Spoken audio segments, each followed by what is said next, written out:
All right. So welcome.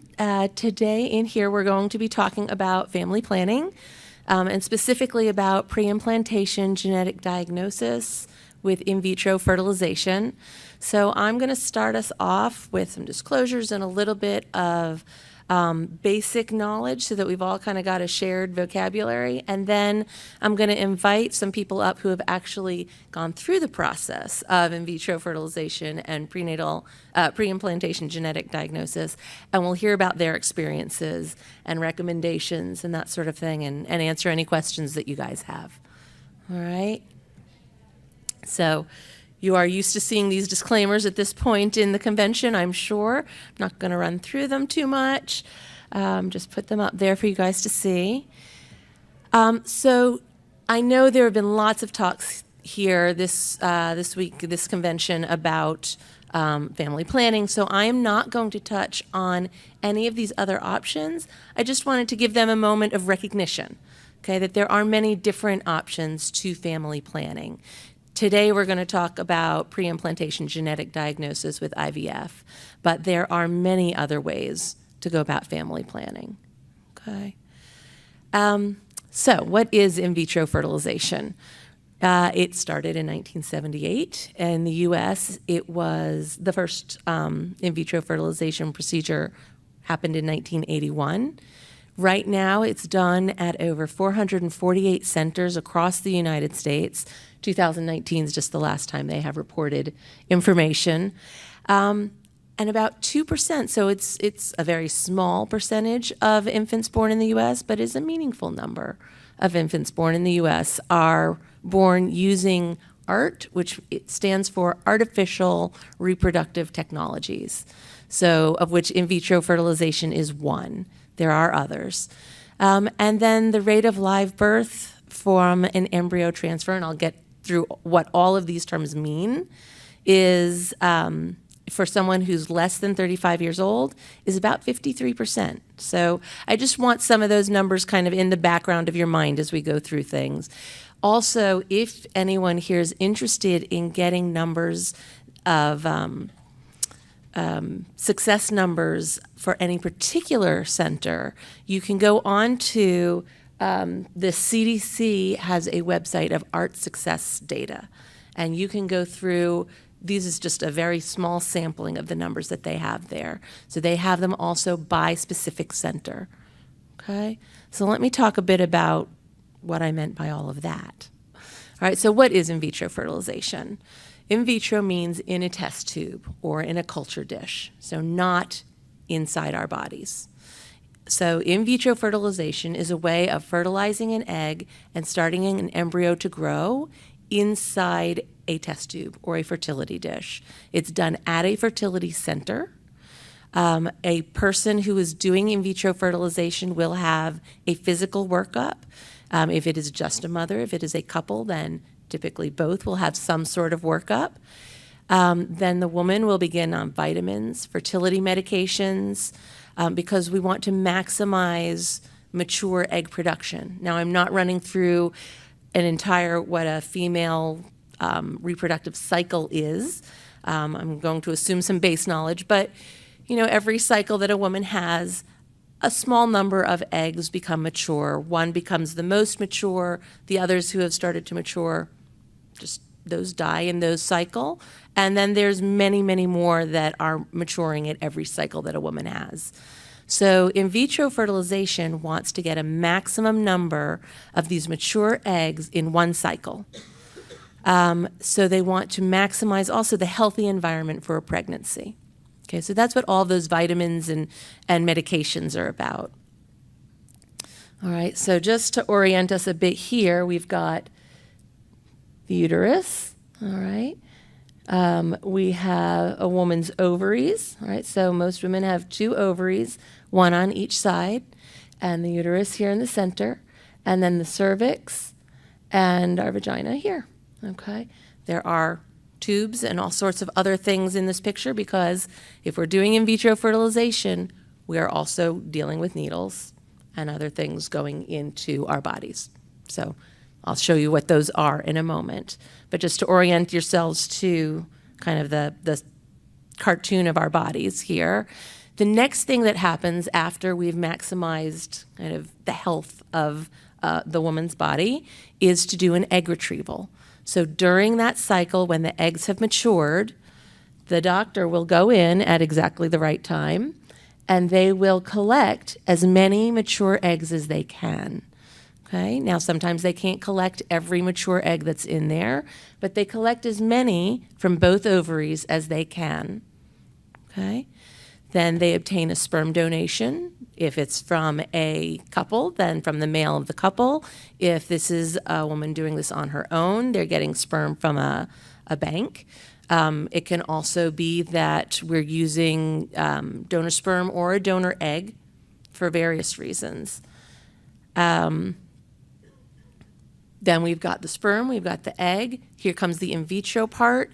They get put together inside the laboratory, and we see how many eggs are going to get fertilized. Okay? From a fertilized egg, the embryo will then start to grow in the dish, in the test tube, in the laboratory. Okay? And that fertilized egg, as it divides and becomes many cells, it is then called an embryo. And that those embryos are grown in the laboratory anywhere from about 3 to 5 days, depending upon the laboratory, the director, what the couple wants and needs. So somewhere there's some variation in there. And then a selected number of those embryos are introduced into the uterus. Okay, so the doctor comes here, and with a very fine tube, will insert through the cervix 1 or 2, typically, embryos into the uterus. And then we see, does it work? Does the woman get pregnant or not? Sometimes in a cycle, someone will get pregnant, sometimes they won't. And that's that 53% success rate that was on that first slide for in vitro that I showed you. So a woman who's less than 35 years old who goes through this process, in general, on average, will have about a 53% success rate of becoming pregnant. Okay?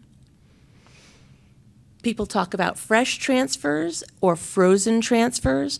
A fresh transfer is when the embryo is cultured for 3 to 5 days, typically 3, and then is transferred right away back into the uterus. Okay, and see if it grows. The other way is to grow either for 3 to 5 days, and typically then at 5 days, the embryo is frozen, put into a deep freeze, and is then transferred at a later time and a different cycle into the uterus. Okay. And then any remaining embryos are cryopreserved. They are put into that deep freeze for another cycle. So before we go on to pre-implantation genetics, any questions about the process of in vitro fertilization? Yes?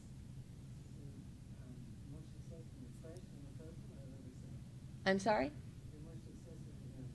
Is there more success with fresh or frozen? It depends on when in history you ask that question. Currently, most centers would say that they're about equal and that they have a little more success with frozen transfers than with fresh.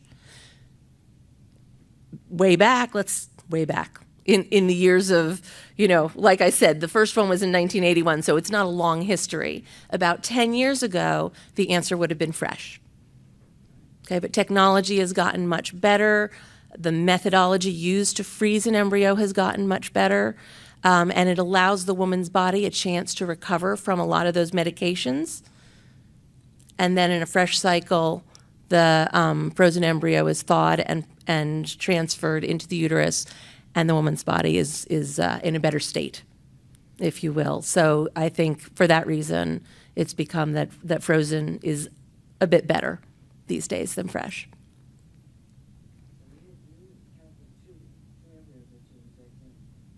I'm sorry, if you have 2? Mm-hmm.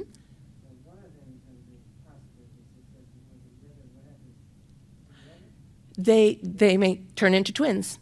So yes, sorry, I can repeat that question. So if there are two embryos that are transferred into the uterus, what happens? Does only one take? What happens with that? And the answer is that they're putting into, so they both might become full-on pregnancies, and then they will be twins. It is also possible that one of them transfers successfully and becomes a pregnancy, and the other one does not. And it will just stop multiplying, cease to be an embryo, and kind of get reabsorbed into the woman's body. And the successful pregnancy will continue on, and it will be a single pregnancy. Okay? Okay, so pre-implantation genetic diagnosis. That began in 1989, so not too long after the procedure of in vitro fertilization was created and started. Pre-implantation genetics for Huntington's disease is first reported in 1998, right? First, we needed to know what the gene was. That was found in 93. And then the procedures in the lab needed to be worked out. So that was first reported in 1998. Pre-implantation genetic diagnosis, which I'll call PGD from now on, is used frequently with IVF, okay? So diseases like Huntington's, sometimes cystic fibrosis, sickle cell. So there's a lot of other diseases that this same technology can be used for. It's just a different gene that that person is concerned about.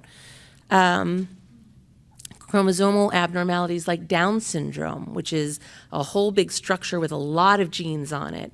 It can also be used for families that have some sort of inherited mode of chromosomal problems in their family. Okay, so PGD can be used for different purposes, as well as for Huntington's disease. But it can be done for almost any inherited disorder, as long as we know what's going on in the family. Okay, so what is PGD? When does that happen within this whole cycle? So when we've got a 3-day embryo, they can only take 1 to 2 cells from that embryo. So these pictures here are embryos, okay? This is 1, 2, 3, 4, 5, 6, 7 different embryos, all of them at about an 8-cell stage. So they would only take 1 or 2 cells from this because, as you see, there's not a lot of material to take from. But if you wait until day 5, your embryo, it's not even the whole embryo here, it would be just the whole circle here. That embryo can be about 100 cells. So they can take anywhere from 5 to 10 cells. And that's better. 1 to 2 cells is very tricky to work with in the laboratory. 5 to 10 cells, you're more likely to get an answer, and a good answer. So the labs these days try to get the embryos at 5 days if they're going to do pre-implantation genetic diagnosis. Once they take the cells from the embryos, and they would number so they know which embryo they took the cells from. So they would go through and say, this is embryo 1, embryo 2. They're very careful about that so that they know which embryo they got the cells from. Then they send those cells to the laboratory. The laboratory, and sometimes it's in-house, sometimes they're sending them elsewhere. The laboratory does the Huntington's disease CAG repeat testing, just like you guys know about as far as a blood test. It's the same test that they're doing. They're counting the number of CAG repeats, and then they're coming back and saying embryo 1 had 24 repeats on one gene and 42 on another. For chromosome 2, they had 24 on one and 16 on the other. Okay? So now the couple knows for all of the embryos how many repeats both Huntington genes have. The testing itself in the laboratory takes anywhere from 24 to 48 hours, typically. And then the couple has decisions to make about how many embryos, which is a discussion usually that happens before this, and which embryos will be transferred. Okay, so then if we go back to that picture of the uterus and the fine tube going past the cervix and into the uterus, the embryos are transferred. The person is followed closely by a doctor. Blood tests are done at about 14 days after transfer to see if they're pregnant. And an ultrasound to detect a heartbeat can be done somewhere around 8 to 10 weeks. And then if it is a successful pregnancy, then the to-be mom is released from the fertility clinic back to her typical OBGYN and followed like any other pregnancy. All right. Any questions about the pre-implantation genetic diagnosis part? Yes. Go ahead. With how you said you can test the cells to see like which number is like each cell, is it a possibility that all of them end up negative and you have to restart the entire process? Yes. Because for each embryo, the chance that they have inherited the gene from the parent that is going to have 36 or more repeats is 50%. So for each of those embryos, it's 50%. It's unlikely that all 7 are going to be one thing or the other, but it is possible. Yes. Yeah. You answered my question. Good question. Because that is kind of the touchy part, right? We've got our, whatever you call a group of embryos. Mm-hmm. I'm sure there's a word for it. Group of embryos. A group of embryos, and we're sort of deciding who stays and who goes. Mm-hmm. And is there a counseling moment with that? I will have our other panel members talk to you about that. It's an excellent question. Yes. Yes, sir. In the version, one version of this that was explained to us, I mean, not for us, but basically for our Huntington sharing group, apparently this was presented as an option for people who did not want to know whether they had tested, whether they were positive for Huntington's disease. How is that usually handled? So the question is, just for if people couldn't hear, is that this has also been heard to be presented as an option for people who did not want to test themselves. They did not want to know their gene status. And we have another panel member who will speak specifically to that. So if your question isn't answered by the end, please ask it again. But I think we will address that question. Well, certainly. Okay. Any other questions? Because what I'm going to do next is I'm going to have our other panel members come up and tell you their stories of using in vitro fertilization with pre-implantation genetic diagnosis for Huntington's disease. Yes, sir.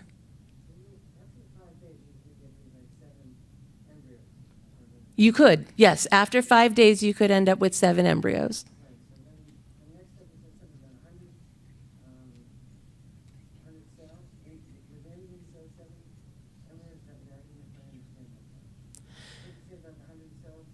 So at 5 days, an embryo will have about 100 cells. And that's because you started with a fertilized egg, which is just one cell. And that fertilized egg then divides into 2 cells, which then divide into 4. And that's how an embryo grows, as those cells continue to divide and grow. And at the 5-day stage, they're pretty much all the same. But after this stage, they start to differentiate a little bit more into skin cells and nerve cells and that sort of thing. So this is a reasonable place both where the embryo still grows and is good in a dish, and it can be supported there. A little bit further than that, and it starts not to be able to be supported within a dish. And so what happens when they take a few cells is they've kind of done studies to see, well, is it harmful to take 1 or 2 cells from an 8-cell embryo, or is it harmful to take between 5 and 10 cells from a 100-cell embryo? And the answer is that in general, no. That is fine, that is okay, and that's why they only take that number of cells. Yes, that is how they check for the HD, is by taking those cells out.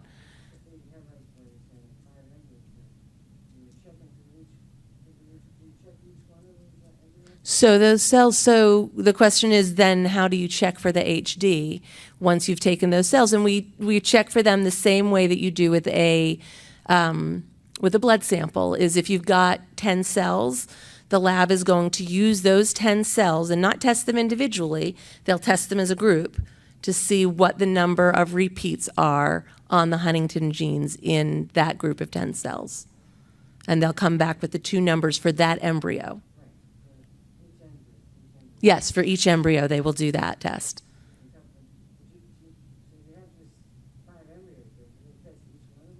Correct. So if there are 5 embryos, you would typically want to test all 5 of them, but I'm going to let these guys speak more to that, and then we'll see if there are more questions after they've told their stories. We'll get to more of that, okay? So Kristen, Natalie, and Drew, I'd like to invite you guys up here, and you also have a microphone. We'll hand that off to you. So Natalie and Drew are going to first tell you their story, and we'll start off with Natalie. Okay. And Natalie, if you can tell us a little bit about yourself and then your experiences with IVF with PGD. Sure. Can everybody hear? Okay. I can't tell if this is on or not. It is. Oh, it's not? Hold it closer. Okay. Sorry. So first, I do want to say we're not professional speakers. We've heard a lot of really impressive speakers so far, and we are not that. So we are going to be very honest, though, and transparent just with our journey and what we've been through. And just some history, as Amy said, I have Huntington's in my family. I've had it my entire life. You know, I've never known my family without it. My uncle was diagnosed in his mid-30s, and at the time I was about 7. So pretty much my entire life I've seen it. And I've lost my uncle, my aunt, and a cousin, all to Huntington's. And so growing up, you know, I always wanted to be a mom. That was never out of the question, ever. And I knew that when it came time for me to make that decision, I was going to have to talk about Huntington's and decide what was going to be best for our family. Then I met him. And then I really had to get serious about it. Sorry. So Drew and I met, began dating, and I was very honest about it and told him what Huntington's was, how it had affected my family, and that I was at risk but had not been tested. So we continued dating. We kind of knew we were headed towards marriage. Things were getting a little serious. And just as time progressed, we finally felt like it was probably a good idea for me to be tested. We were not married yet. We were not even engaged. At that time, I had not told anybody in my family except for Drew and my sister that I was going to be tested because I have a family of professional worriers, and I didn't want to worry them for that waiting period. So the 3 of us went, met with Amy. We had a sit-down consultation. I think we all asked a lot of questions. All of them were answered. This would be considered the counseling session. Pre-test genetic counseling session. Yes. They drew my blood, and then we had to wait, which was awful. It was. You want to jump in? Sure. Okay. You guys hear me? Okay, good. Hey, I'm Drew. Natalie, we had kind of talked about it early on in our relationship about kind of the Huntington's and the possibility she could have it, and for me, I'm a particular person about science and what's out there to kind of find the understanding about certain things. And so she did the testing, and we just kind of stood back and kind of had that idea. Let's see what happens. See where we could go with this. This is a tough battle, not only for Natalie, because I'm on the outside in, seeing that Natalie's a possible carrier of it, and to see where we go to talk further into the IVF process. So, we kind of spearheaded it and kind of see what the answer was. So, yep. So one thing that did come up was Drew asking, if I wanted kids. And I said, that's a deal breaker. I want children regardless. And it didn't matter to me if that was through, IVF, through other methods, or through adoption. I knew I wanted to be a mom. And I will preface the IVF portion by saying I did also have some additional reproductive challenges. So I knew that I was going to have to go in a reproductive clinic route anyway. I would not have jumped straight to IVF, but as it turns out, I was positive, so I am a carrier. We went in to meet with Amy, and I had always had a gut feeling that I was positive, and then she said it, and it was kind of like the world stopped. It was a gut punch. And I don't think it matters how much you try to prepare. It still hurts. So then, of course, my immediate thought was, wow, I'm dating this guy, and he's sitting here listening to this, and now what's going to happen? But turns out we got engaged and got married shortly after. And we had decided that we would wait about 6 months and then maybe just do a consult with an IVF clinic and see what we could learn. With Huntington's, I'm not a carrier of it, so, seeing the outside in of somebody that's a carrier of it, it's a kind of profound effect on taking that in. But, Natalie is such a kind, sweet person, and it's, she didn't, it's like, well, we choose this, to have this, and, moving forward with the IVF, we wanted to get a consult and, find out what the next process is to get where we wanted to. And, it's hard for me to see it on the outside in because, I'm sitting there with, something that she can't really control and try to help and guide her and love her and do the best I can with it. So we had our first consult with a clinic, and full transparency, it was not great.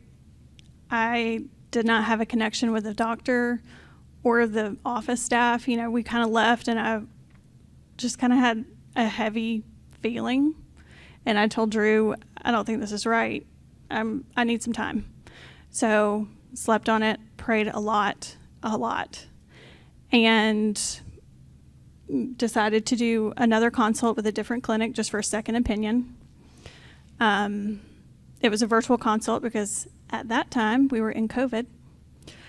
So that kind of threw a wrench in the whole process. So I get on a virtual call. The doctor is incredibly nice. It's local to Atlanta, so a little drive for us, but not awful. And I explained to the doctor my medical history, and I said, I'm a carrier of Huntington's disease.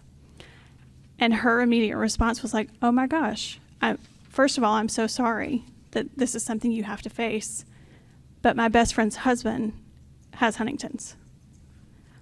And that was a godsend. That's all I can say. Because I knew immediately that was who I needed to be with. Because she knew. And she watched it.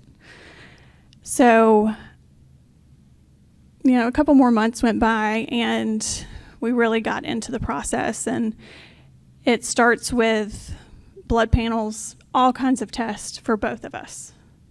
One of the tests that they have to do is a genetic panel. So it's going to look for any other abnormalities that he and I both might have, because they will also need to test the egg for those. If we had both come back with the same abnormality, the egg has to be tested for that also. Thankfully, we didn't. So the only thing they were looking for was Huntington's.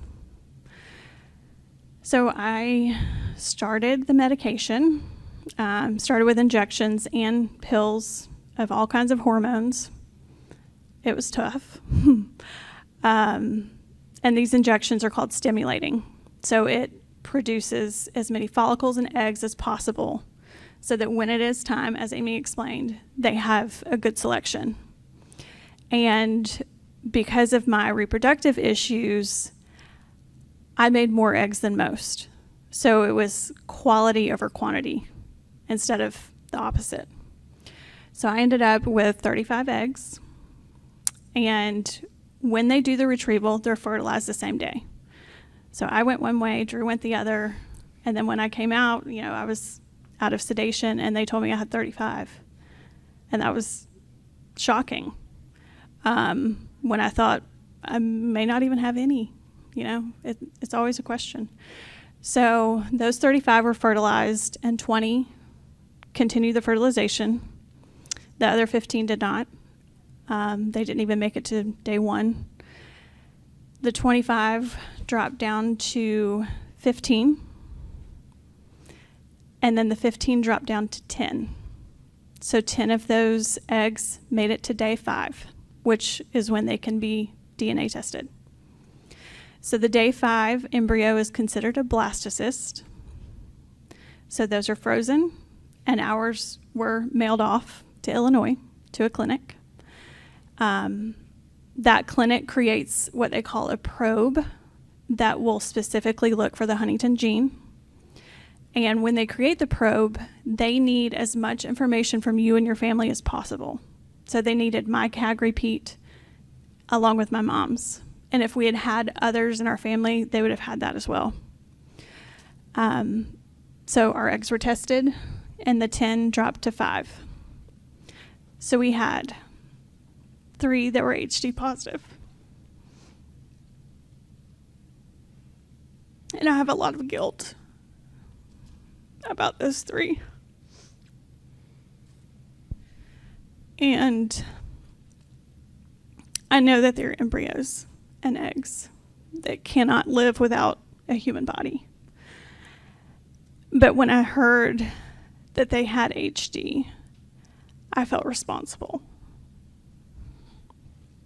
because it was me that gave it to them. So I had to cry a lot and pray a lot about that. So, so Natalie was taking lots of shots and doing a lot of things, driving to Atlanta just to get blood work done every day. So it's definitely a process. The woman, we're just, from a man from the outside in, we're there for the donation and that's it. And I know it sounds kind of real and honest with you men in the room. If this is something you guys are interested in or going that route kind of to get where you want to go, if that's something that you're interested in, it's a process. And I've had a lot of respect for Natalie just doing the shots and kind of seeing it from the outside in, her being the carrier and also having to do the shots and go through that whole process emotionally, physically, and everything in between.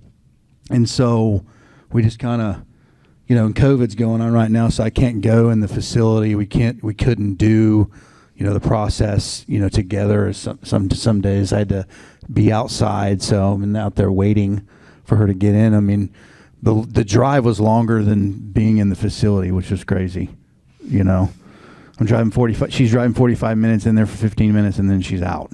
I'm waiting in the car. So, yeah, it's a process. And to get where you want to go, we discussed it early on. Kind of, if she did have Huntington's, what were we going to do there? What was our plan? And we just kind of stuck with it each time and kind of made each step and got to where we needed to go. And lots of crazy times. So. And I will add to that, it is a process, and it can be a very overwhelming process. So you have to take it one small step at a time. Sometimes it was even an hour at a time. But getting back to the actual story, so those eggs were tested. We had the 5 eggs that were then frozen again and sent back to Atlanta. And pretty quickly after, I decided to go ahead and start the transfer medications. These were the worst. I'm not going to lie. They were really tough for me. And these medications affect everybody differently. So just because they were tough for me doesn't mean it's going to be tough for you.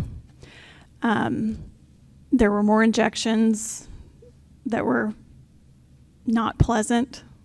They had some, unpleasant effects to my body and to my mood a little bit.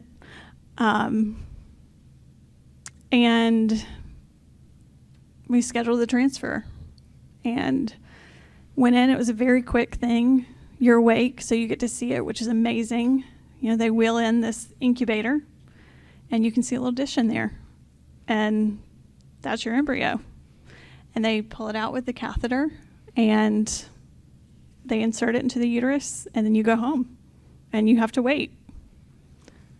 Our waiting period was 10 days. So after the 10 days, I went back. You do a blood draw, and then they call you with the results. So you're not sitting there waiting. You go back home. They called, and it didn't work. I have a lot of guilt over that one, too. It's not my fault, but there's a lot of grief still with that embryo. So because it had been so emotional, so up and down, and my body had been through a lot, we took a little bit of time off to kind of emotionally recover and decided to try again in January of 2021. We didn't tell anybody that we were trying again. Just because that first go round, everybody was excited and they're so supportive. And we had, a great tribe of people around us.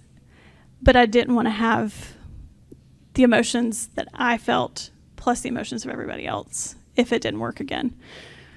So we didn't tell anybody. We went in, did the transfer, waited again for 10 days, and woke up on a Saturday morning to drive and get the test again. I thought it was negative, and it was positive. So then we got to tell everybody we're expecting a baby, and he was HD free. And it's pretty indescribable to know that I'm not going to pass that on to my child or his children or any after that. And to know that I even have the option of doing something like this. Science is amazing. It's amazing that they can do this. And that our future generations will never have to worry about Huntington's for themselves.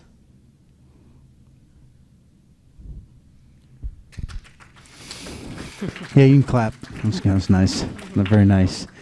Yeah, Natalie summed it up. We went through this whole process, kind of knowing the possibilities that it couldn't happen, or, what ifs, or anything that, you go through this whole scientific thing that, in the end turned out, the way it was supposed to, and we kind of let the pieces fall where they may, and did what we came to do, and it was just truly a blessing to kind of see the whole process, and then added in COVID and to get where we're in with a healthy young boy. And for me, it was being on the outside in, not having Huntington's, and getting the true relief that my son will not be a carrier of that is amazing to me, that science is available for that. So, I'm thankful that Natalie did the shots and, did everything that she could to make it happen. And, moving forward, I think,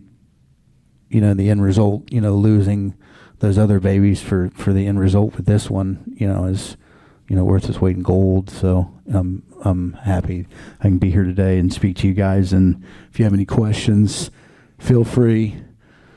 Mostly Natalie, but yeah, I can answer any that you guys need as well.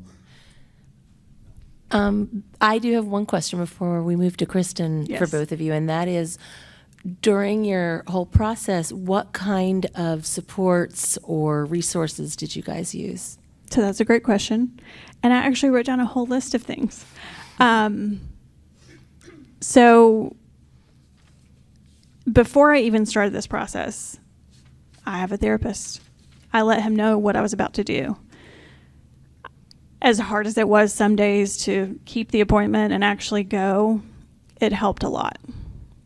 So I would say if you are going this route, if you have started or thinking about starting, I would highly suggest counselor, a therapist, a spiritual leader, someone that you can go to talk through it. And be honest.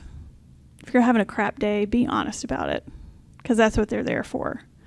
Our clinic offered support groups. They also offer amazing social workers and financial counselors.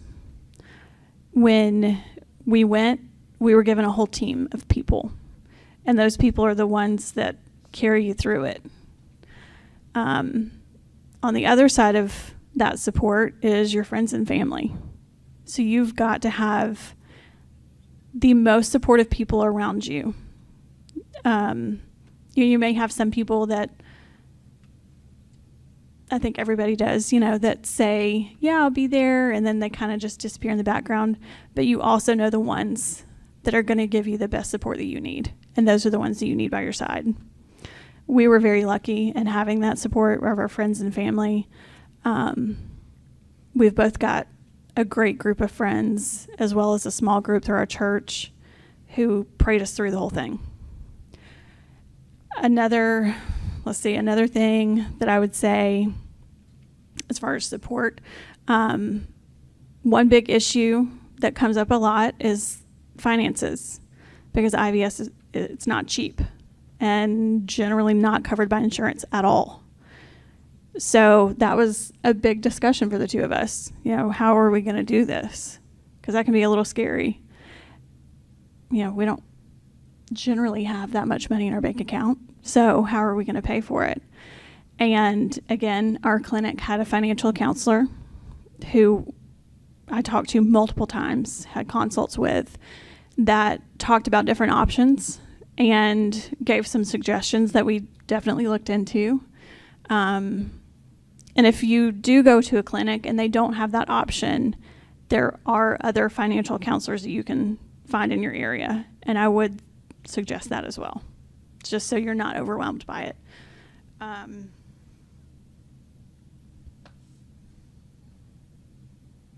Oh, yeah, that's a good one. So the one that he just pointed out to me was probably one of the biggest ones. I will say, if you're doing this with a spouse or partner, they're not going to understand what you're going through. And it's okay for them to not understand. They're going to have their own feelings and their own perspective of the whole thing, just like Drew does. And I've got mine, and they're pretty different. We both experience some of the same emotions, but our perspectives are entirely different. And you just have to be there to support each other as best you can through the whole thing. Did I miss any other ones? No, just do your research. If you're going the financial route, to kind of know what options are out there. Like she said, that's kind of the idea on it. I don't have anything else really. Thank you. It just reminded me when you said that there are grants for IVF. There are grants specifically for PGD, PGT, whichever you call it. And there's one specifically for Huntington's. Right there. Mm-hmm. Help Cure HD. Those grants are specifically for IVF and Huntington's. So definitely look into them. Apply to as many as you can. And yeah. And see if insurance will cover any of it. Yeah. Because sometimes, even if your insurance won't cover all of it, it may cover some of the medications or some of the ultrasounds or something, anything. So just check with your insurance to see what they'll cover. Or maybe they don't cover anything specific, but they'll reduce the overall price of everything through the fertility clinic because you have a certain insurance. So definitely talking to the financial counselor, very important. And I will say with us, maybe 5% was covered by insurance, and that was 2 medications. And they were the cheapest medications. What? Oh. Okay. You have a question? So what was the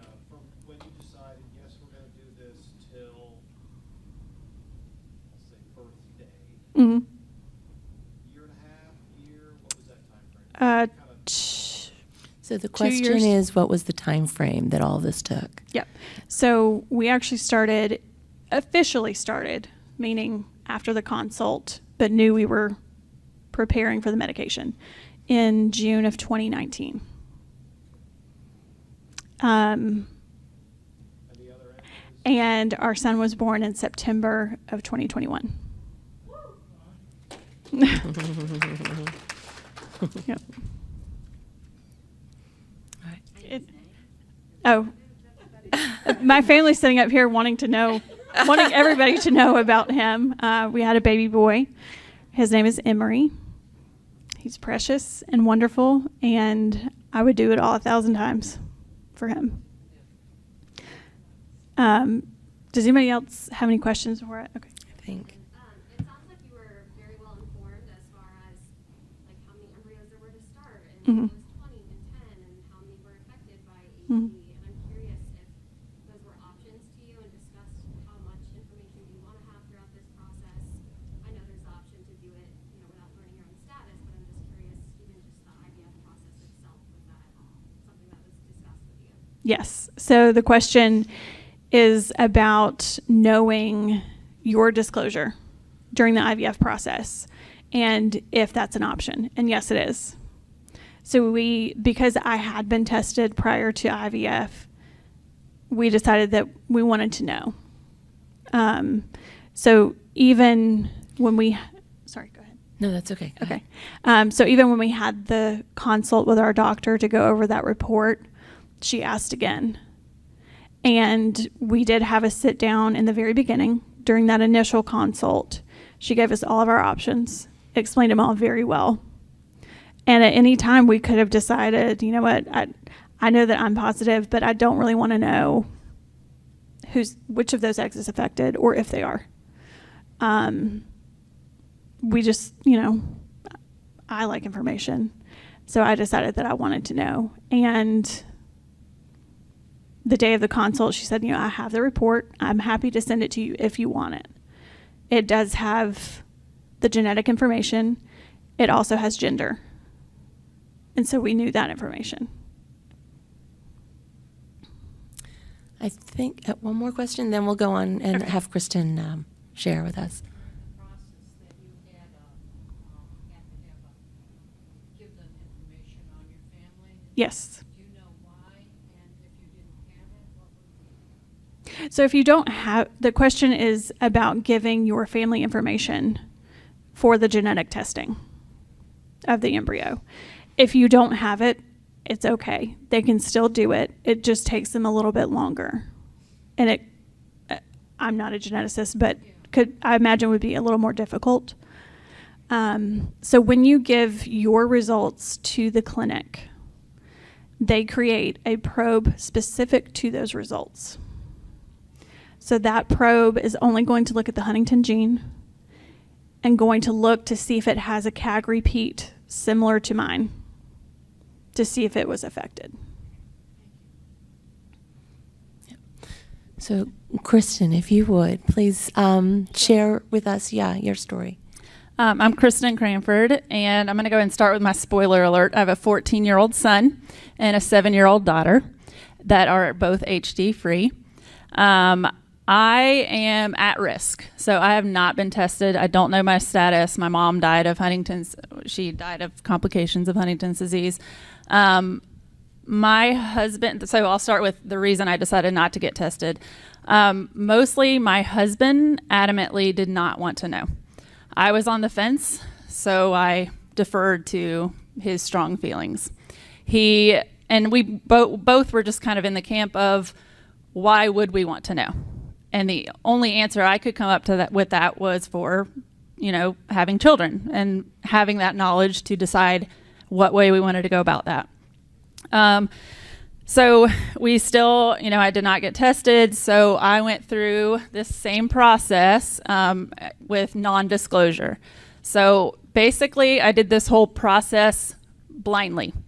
I am a person that likes control and information as well. So I had to very much let go of that and have blind faith in the doctors and the testing and all of that. So how that works is you, like I said, same process. You are just not given any of the numbers. So I did not know how many eggs they got. I didn't know how many matured. I didn't know how many turned into embryos. I didn't know how many continued to grow once the embryos were established. I also didn't know how many they transferred into my body. They did tell me ethically they would not do more than 2. So I was okay with that.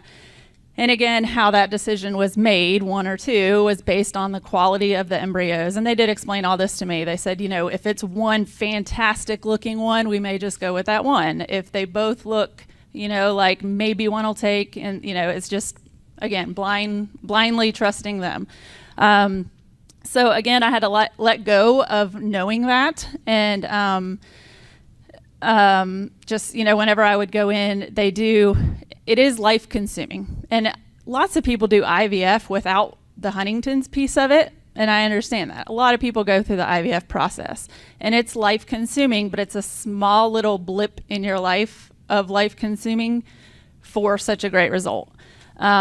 So it is a lot. Thankfully, I didn't have really the negative effects of the medication. I mean, it was a lot just like giving it to yourself and just, it's a big part of your life. But thankfully I didn't, have negative effects to the actual medication. One more thing I want to say about the medication and the financial piece is you can shop around for that. They've got all these online pharmacies and stuff. And a lot of time with this, especially with all this information, they're just like, here's your prescription, here's a pharmacy nearby. And you're just like, okay. But I went through this process for a while and kind of learned a lot on, I can shop around for this. And it's just kind of something you might not think about right away. Also, sharing with you that I have a 14-year-old son tells you how long ago I did this. So with him, we did thankfully get pregnant on the first cycle. I was also, I feel like, young and blissfully ignorant on a lot of it. So that process was pretty easy for us. 2 years later, after we had him, we decided to try again.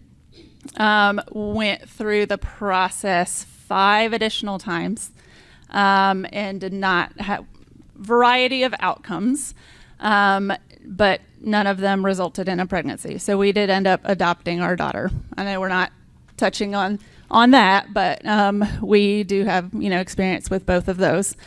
But what was I going to say on?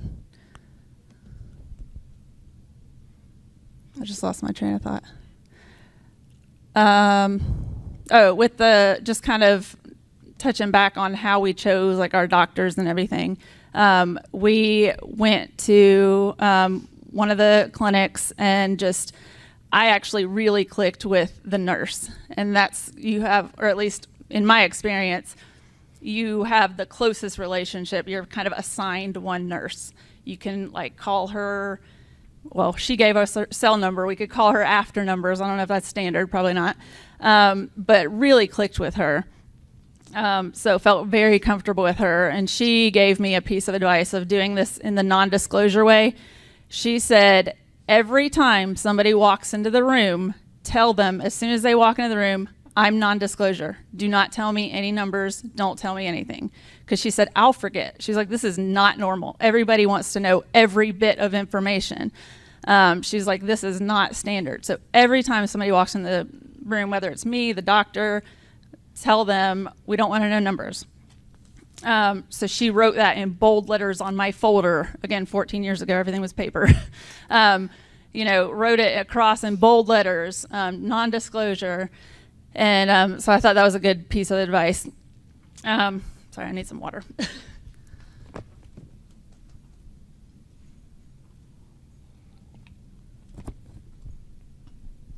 When we went back to try for another child after we had our son, we went to we went back to the same doctor and tried the cycle twice, didn't have success. We decided to make some changes, went with another practice. And just again, kind of talking about how to choose your doctors. It was they called it like a affordable fertility clinic. It was very legit. I know that sounds scary. It was very legit, years of experience, doctors and all that. But basically, and my first question was, how do you cut costs? Why is this low cost? It turns out they used a lab in Augusta. So they kind of, gave them some price discounts to send all the Atlanta people to them, and, they got more business. So long story short, also a part of that was I was in a little more contact with the actual lab that was doing the testing. So I just feel like that's a bit of, maybe a question to ask if you are going this route. And if you are non-disclosure, the least amount of contact you have with the actual lab doing the testing is probably wise. So again, the first practice, they handled all of that. The second practice, I kind of had to call them and be like, hey, my transfers is scheduled for this time. Is the testing going to be done? So that was stress that I didn't need. So that was nice to have that taken care of. So just good questions to ask is, who contacts the lab? Do I, or do you handle all of that? And again, just, make sure you're comfortable with the practice and the nursing staff and the doctor and everybody. Again, with the non-disclosure, I mean, it was even down to, you go in for regular ultrasounds, just, they're checking on the process of, are the eggs developing as they should and all of that. So you go in for regular ultrasounds, and they would even turn the screen away from me. So not that I would know what I was looking at, I'm sure, but, even down to that. So, just, if you really want to be non-disclosure, you got to probably do a lot of reminding. I mean, nobody slipped up and said anything to me, but they just kind of warned, this is not normal. You got to keep reminding us not to tell anything. I think that's all that I had, unless anybody has questions. Yes.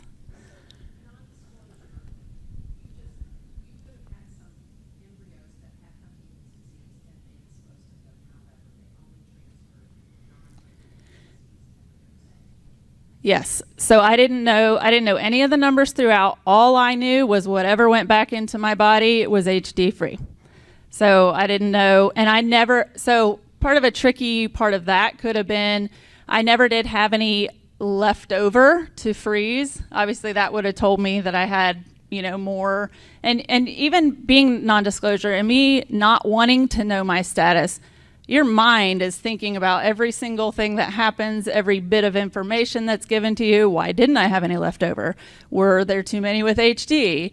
And so your mind is still going to be asking all these questions. Even though you don't want to know, you're still going to be like, oh, I think that means this. And so, you've got to be able to be okay with that, and your mind is going to wander and try to figure things out, even though you yourself don't want to know. But all I knew was whatever was going back into my body was HD free. Yes. If you don't mind me asking, do you know, did you ever come across information on how many people go that route? HD. I don't know the answer to that. I just know it. I mean, again, I'm thinking back, with my son, the whole pregnancy about 15 years ago, it was not common at all then. I don't know now if it's any more common or even less. I don't know any numbers. If anyone would have those numbers, the fertility clinics themselves would have the numbers. But what I can tell you from my own experience, and I've been providing genetic counseling for Huntington's disease for about 20 odd years, and I had to go back 14 years to find someone. I was the best she could get. Who had done non-disclosing. And I do know other people who have done IVF with PGD, but most people that I know have done it knowing their gene status. One of the bigger reasons that people will say for that, even if they were on the fence or not really keen to know what their gene status is the cost. Is if I'm negative, I don't want to have to spend this money if I don't have to. Oh yeah, that was a huge thing that that also a question. We were just like, are we doing this all for nothing? What if we are spending all of this money and I'm positive, but we just both did not want to know. We wanted to hang on to a sliver of hope. Like we both needed that. So, Yeah. Mentioned, so I'm with Healthcare HD, so we are the ones that give out the IVF grants for couples at risk of HD, and I say at risk. So you can be, you can know your status or you can be at risk. If you look on the website, we have an application.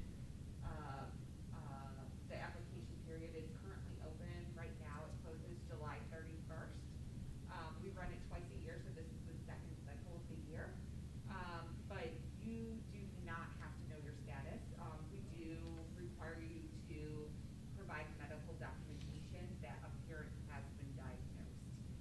So we have different genetic testing companies that we work with that they use different science and technology to that they can diagnose embryos.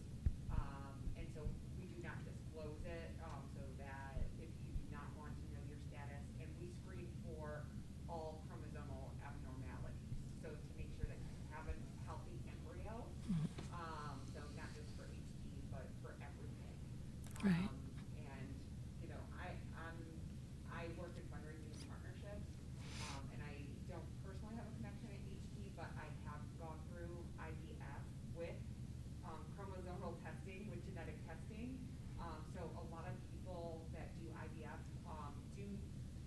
do the genetic testing to pick a healthy embryo. So it's a very common practice now in a lot of fertility clinics.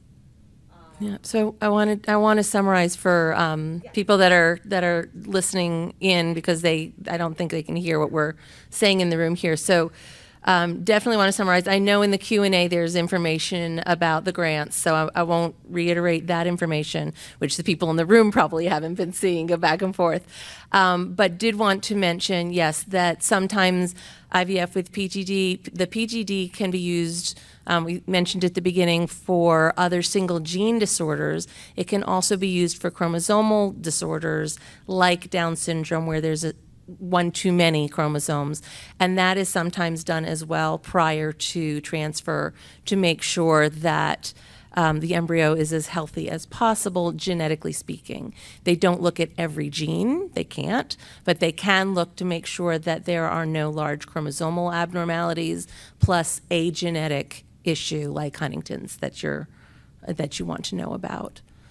and we did do that as well after, like I said, after our son. We had him on the very first cycle we attempted, which was amazing. And when we tried again for a second child, there were 5 failed attempts. So again, with the questions running through my mind is why. So obviously we were doing the specific HD testing, and then we did start to do the screening as well. So at that point, and especially, you know, being towards the end of this road, I was just like, what gives? What's going on? And I have no information on numbers of what's going on. So that was hard. So when we started doing the screening as well, I was a little bit like, okay, tell me a little bit. Like, I was getting a little more loose with my don't tell me any information, because then it kind of opened into my mind, well, if I had 5 embryos that they were able to, fertilize, then some of those could have been eliminated for a variety of reasons, because now we're doing the screening as well. So it did get down to what is going on. And at that point, I needed a little more information, and I saw that as a window to, open my mind to possibilities as to, it's not just, they couldn't put those in because they have HD. So still able to hang on to the non-disclosure, but with the screening, it opened up a little bit more information for me to have. So, Kristen, there's a question here in the Q&A that says, if there was a plan, was there a plan if they didn't have any healthy embryos? Did they do a sham transfer, or what was the plan for that? Yes, and I remember specifically, probably because it was the first time that information was given to me, the first doctors we went to, they said, we are not going to tell you any numbers, and they did say, if there are no viable embryos to transfer you back, we will do a transfer and just, not actually put anything in, but you won't know that, just to kind of do the whole thing. Mm-hmm. I didn't love that, but I mean, that's the only way for me not to know, So yes, they would have done a pretend transfer. Thank you. And then there has been another question here, which I think is probably more for me. It says, how long can frozen embryos be held for? And the answer is indefinitely. As of today, there is no known kind of expiration date. There have been embryos that have been held for, actually, I think there was a news story, maybe a year or two ago about sisters that were born 20 years apart or something like this because they were embryos, and one was used right away and one was frozen and then used 20 years later. So indefinitely is the answer to that question at the moment. There are sort of caveats to that. So in our case, we do have some that are frozen, and you do have to sign a form that says, after I turn 50, what do we do with the embryos? Because they are no longer eligible for me to have them. So you can donate them to another couple. So that would be surrogacy. You can donate them for research, or they could be discarded. So, and when did the fertility clinic ask you to make that decision, or do they not ask you yet? They ask you to make that decision before you even do the fertilization. I had to sign my paperwork before we even started. Mhm. So before you even have, if you even know you have embryos. Right. Right. Yeah, It was they make you before do it I right even, away. I think it was before I even started medication. Mm-hmm. I was just going to add one more thing. I mean, it makes you have lots of conversations when you're filling out this paperwork, because you also have to put down what you would want to happen in the case of divorce. Would one person get it, the other person, just same kind of, I mean, it makes you have a lot of conversations. Very tough conversations too. And, you know, in addition to divorce, you know, if one of us were to die, unfortunately, what would happen to the embryos? And each of us has to sign for the other one saying we agree with it. And if you ever want to change that, you have to get an attorney. Was there a question back here?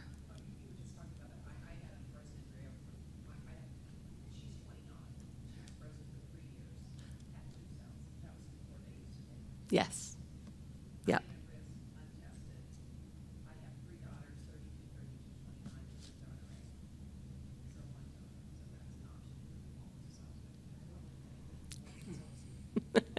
Not at all. No, not at all. Donor eggs, donor sperm, absolutely still used.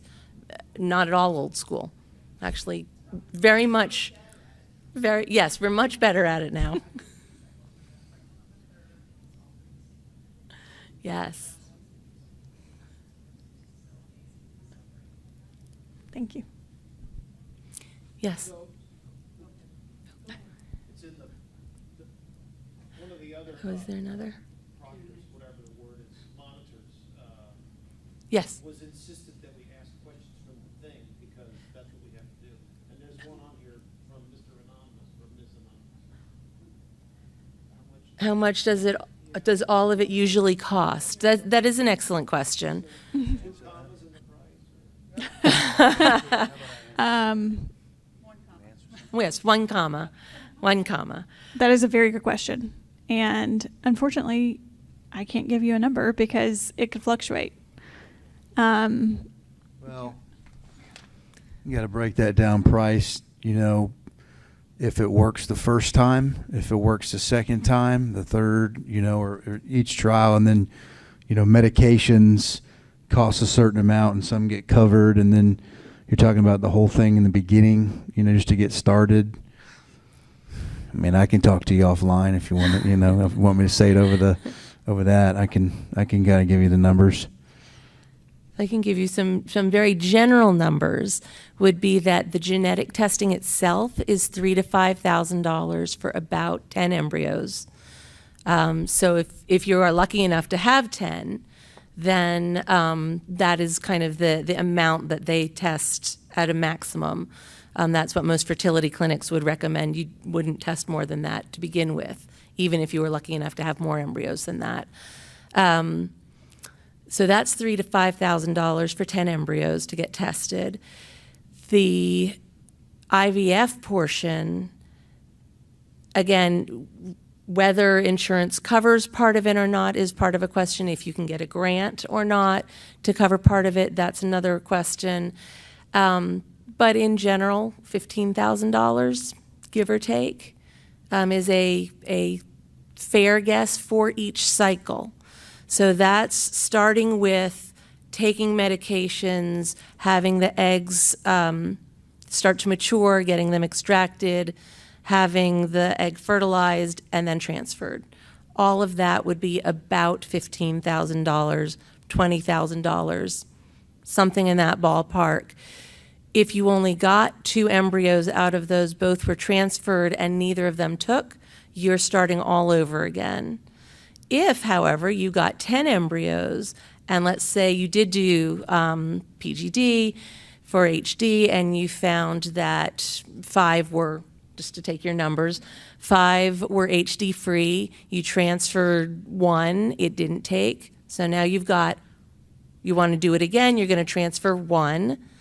So those individual transfers, without having to go through the whole cycle again, cost more in the range of $2,000 to $5,000, depending upon the clinic and medications and that sort of thing.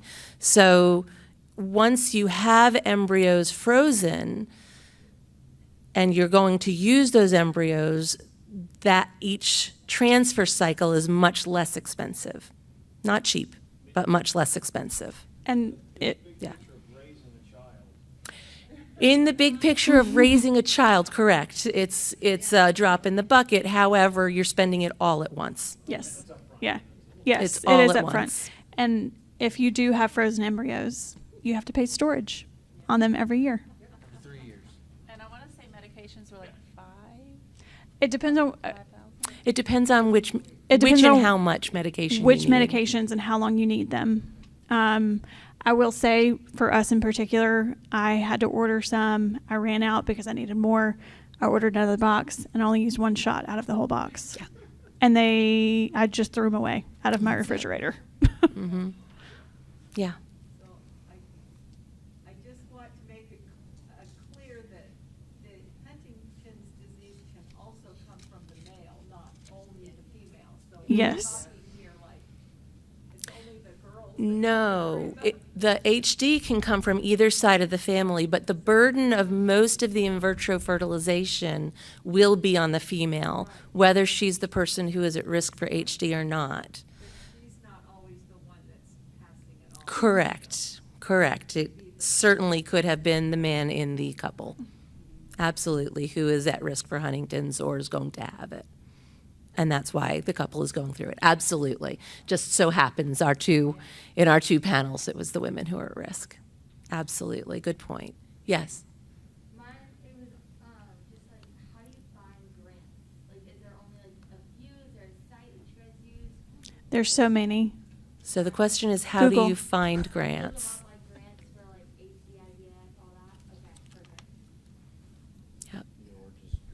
Yep. Or just grants just for IVF too, from the financial perspective, that was a big thing for me.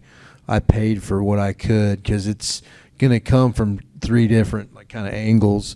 You got to pay for the initial process, and then you've got to pay for the medication. So you can, if you want to pay for that out of your pocket, you can do that, and then get grants for other stuff. They have I would say like we talked about it a smidge earlier, but there's other avenues where you don't, if you want to get financing, the interest rates some of them are, pretty high, so you can, kind of find other avenues to kind of offset that. That's where you ask the clinic that you go through, use your social worker when you go through the process will give you some information about that, so you can kind of figure out which way you want to go with it. And just another comment a couple of comments that were here on the Q&A form is that one person did say that it cost her about $28,000 for 1 round for that 1 cycle of IVF. So it really does vary. And another person says that they pay about $600 a year for storage. And you can change your mind over the years and say, okay, I'm done. We're done. I'm done. We're done paying for storage. I would now like to do whatever I had selected for you to do with the embryos. Now. Yeah. Any other questions? Yeah. Would you say that cost probably varies like greatly state by state? It can vary greatly state by state. For example, in Massachusetts, it is incredibly much cheaper than it is in many other states. And that's just because of what the state has decided they will cover and what they will make insurance companies cover. Yes. They are all from Georgia. I'm from Georgia. But yeah, it does vary state to state to an extent. Yeah. Are you Sarah? I am. So if we want to learn about grants, Yeah, we come to you. yeah. Thank I'm you. the grant lady. I Yes. don't know any state is giving out the grants, so I can tell you the grant. That's my coworker is the one that makes decisions on it. Yeah. So the question here is, what were some of the challenges during your clinic searching period before the consultation? So what kind of things did you guys think about or challenges you had? Any tips? Initially, location, because there's not any in the city that we live in. Most of them are in major cities like Atlanta. So I knew that that was going to be something to consider. I knew that I was going to have to drive regardless. And really and truly, we didn't have many expectations because that initial consult for us was just learning as much as we could. And it really never even hit me until after the fact, like, oh, wow, I may not even like this doctor. So until we got through that first consult, I had not even considered looking at other clinics. What was the question? The challenge of? Challenges during the clinic searching period. So things that you thought about while you were looking for a clinic. I mean, again, when I did it, it's all so overwhelming. We didn't like interview a bunch of clinics. I, obviously asked around, went with, there's like some in the Atlanta area, there's some, the major 2 or 3 that a lot of people go to. And we just went to one of them and we liked them and, felt comfortable. So we really didn't like shop around too much. We just went with a credible one that we felt comfortable with. That happened to be the first one. But that did remind me of kind of a challenging part of, like I said, it's life consuming when you're going through the process. And I teach, and so it's hard I can't just leave my classroom. I mean, you're very much at the whim of your body on when you go in. Like the transfer has to happen in a certain window. The retrieval has to happen in a certain window. So you are very much like you have to go when you have to go. And so thankfully, you're going to have to talk to your work and let them know what's going on. And thankfully, my principal was very understanding and, would give me that time and worked with me a lot. But you're going to have to involve a lot of support people just because of, being able to cover yourself at work and at home and all that. It's a lot, but well worth it. And because you would likely be doing the PGD for the HD, you probably will end up at one of the larger clinics. These days was a little different then. I think you would, as Kristen said, want the fertility clinic to be taking care of the communication with the laboratory. So you're going to end up at a slightly larger fertility clinic, one of the more common. And those are mostly at the larger cities. But most large cities in the U.S. do have fertility clinics, and any fertility clinic really should be able to do this. So that is somewhat helpful. And you can have as many consultations with different centers as you want. And I certainly do suggest that, is finding one that you are comfortable with. Go have some consultations. Talk to people. Ask them questions. See how they react. See how you like their office staff now that you can go back in because of COVID and all of that. But that really can tell you a lot about where you want to be as well, I think. Yes? So I'm a genetic counselor as well, and I feel like probably majority of my patients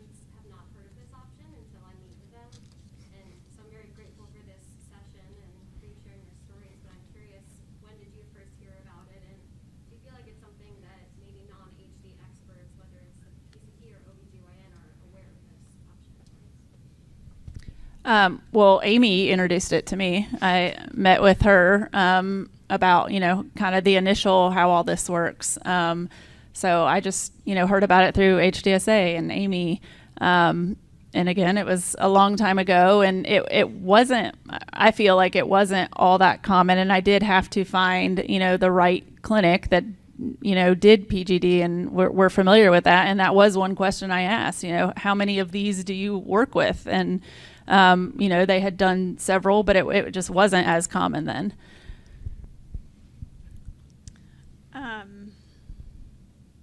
I first heard about it at a conference, an HD conference. I was a teenager and thought it was really fascinating, so I sat in on the session. Didn't have to think about it until, we decided to start talking about kids. And my OB, she does not know the details of HD, but she did mention genetic testing. So I knew that it was an option, just not a lot of the details about it. Any other questions? Okay, and I think we've addressed everything that was on the Q&A online. If anyone else has any questions for anyone, we'll stay up here for a moment and you can come and ask us. I have one final question. I do have one final question. Any last final tips, recommendations for somebody who is considering IVF with PGD? I have a lot. I did write down a couple of the things that I wish we would have known. And for me in particular, the roller coaster of emotions. You can't prepare for it necessarily, but just know they're coming. The waiting is tough, and I'm a very patient person, and it was tough. And that's the waiting for testing, the waiting to see how many eggs you have, the waiting to do a transfer, the waiting to see if you're pregnant. And another really big one is how I didn't know I was going to miss the spontaneity of being able to have a child, because everything is a routine. You're on a schedule every single day. So it's not like I could just pop up and be like, I'm pregnant. Every single day was a routine. So you kind of miss out on some of that. Yes, my sister and I were pregnant at the same time. Totally different experiences. Yes. Yes. And something that Drew mentioned was that he felt really disconnected throughout the process because I was the one doing the shots. I was the one affected. So.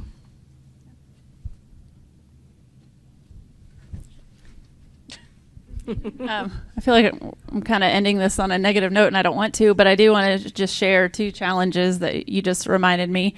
The waiting to find out if you are pregnant it's like 2 weeks, and that's the worst part. It's just that finding out and waiting, and everything's done, everything's out of your hands, and it's just waiting. And that, I would say, that is the hardest part. It's not the shots in the belly 3 times a day.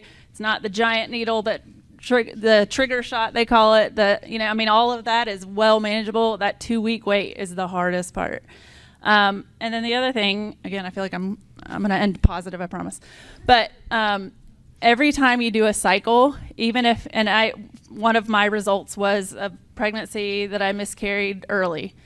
But I tell you, every time a cycle doesn't work out, it feels like a miscarriage. I mean, you go through this process, there's an embryo in there, and you're expecting a baby at the end of it. So that's something I didn't expect, is every time you don't have that positive result, it's like a miscarriage. And I feel like I can say that because I've experienced both. So that was kind of an unexpected thing. And again, it's so worth it though. It's so worth it because you hopefully have children at the end, and we're two, results of that. So yes, the adoption was it was a long process to get there. I think I said I was done with IVF the last 2 times I did it. But when it's something you want, you just keep going for it. And whatever the end result was, that I wanted 2 children, and I've got my 2 children. So. Well, thank you both very much. Yeah, all three of you. It's wonderful. Thank you.